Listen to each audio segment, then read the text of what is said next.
Good morning, Year 8. Okay, so we're going to begin the lesson today by revising the previous lesson. Alright, so last lesson we learned the TCI-SPA method for primary source analysis. Now, without looking in your notebooks, I want you to write down which of these steps you remember from last lesson. Now, it doesn't have to be precise and it doesn't have to be exact, but just anything you remember, really testing your memory, okay? Alright, you have 5 minutes to write down as much as you can remember. Okay, coming back to me. Now, what do we remember from last week? How about I start more specific? Who can tell me what the T in our TCI-SPA stands for? That's right, the topic sentence. That's correct. That's correct.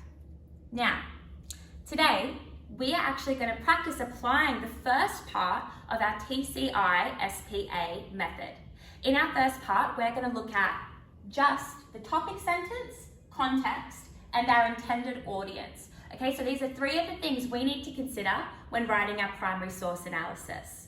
Okay, so in the first half of the lesson, we will practice this skill together using source A and your scaffolded handout. Now, you should have had this on your desk when you came in. Can I get a raise of hands that everybody has this, please?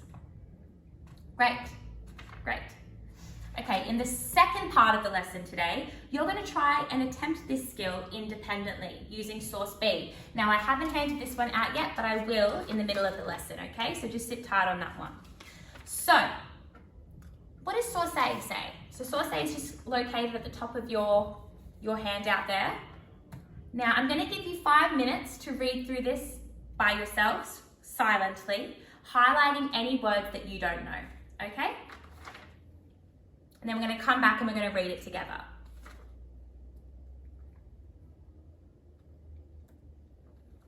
Okay.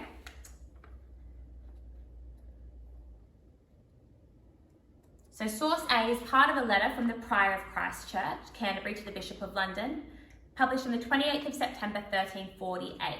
Little Johnny, could you please read the second paragraph for me? This one here.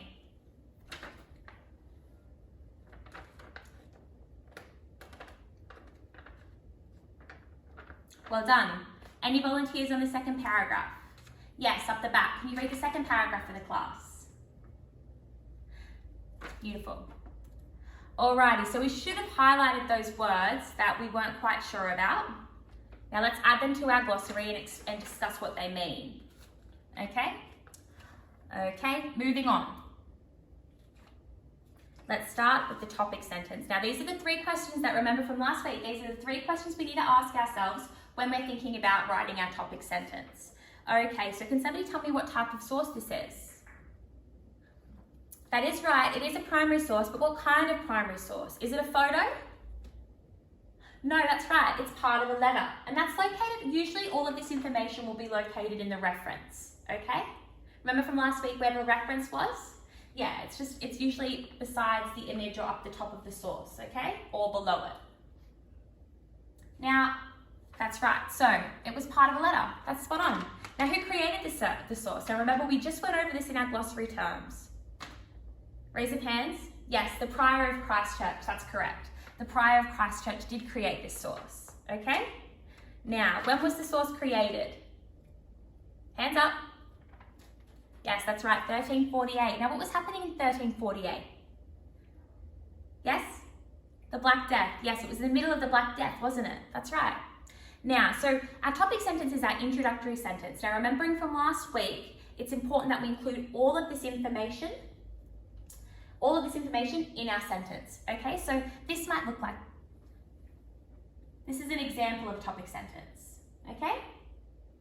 Now, you should be following along with me, writing this in, okay? Source A is part of a letter penned by the Prior of Christ Church to the Bishop of London on 28 September 1348.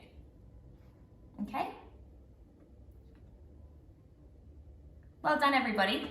Together, we have completed the first part of our primary source analysis. Give ourselves a pat on the back. Now, on a scale of this to 5, can you tell me how confident you are writing the first part of a primary source analysis?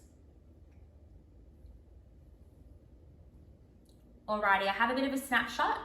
Now, your task today is using your notes and source B to write the first part of a primary source analysis, like what we just went through together.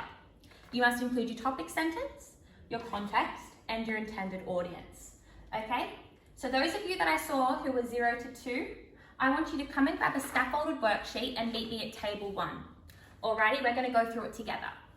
Those of you who were a 2 to a 4, I want you to come and collect a scaffolded worksheet and attempt to do this task independently.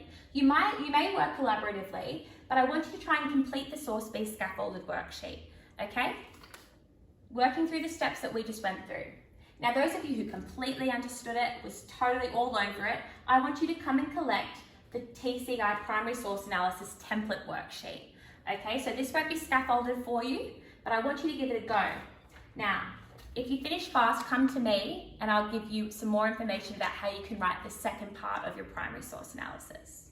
Alrighty, sound good? Let's go.